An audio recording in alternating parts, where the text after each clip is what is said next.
Hai Kak. Hai. Kak, saya ni dah lapar sangat ni Kak. Biar Kak cepat buat. Saya nak nasi lemak satu Kak. Awal lagi. Kenapa cepat sangat? Tak, saya rushing. Saya nak balik jauh.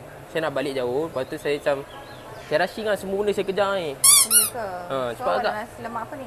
Bagi saya nasi lemak sotong lah Kak. Lemak sotong boleh. Nasi lemak sotong. Boleh. Tapi tak apa ke nanti kalau awak makan sejuk-sejuk? Akak jangan risau. Saya memang suka makan sejuk Kak. Ya ke? Baguslah awak ni kan? Tak sabar ni Kak. Saya nak makan Kak. Saya nak buka nanti. Saya tak sabar ni Kak. Lama. Nampak ni, kita pakai beras basmati tau. Beras basmati Kak. Saya dah memang lapar kecoh hidup saya Kak. Saya Kak daripada tadi. Lama Kak. Saya dah sampai on the way sini. Saya dah terbayang-bayang nasi lemak sini Kak. Sedap kan nasi lemak sini? Cepat sikit Kak. Cepat sikit. Nanti orang tengok ni Kak. Tengah buat cepat ni. Cepat sikit. Tengah buat cepat ni. Tapi kan Kak. Ni nanti akak bungkus tau Kak. Akak bungkus atau akak bagi kat belakang Kak. Letak kat belakang kenapa pula?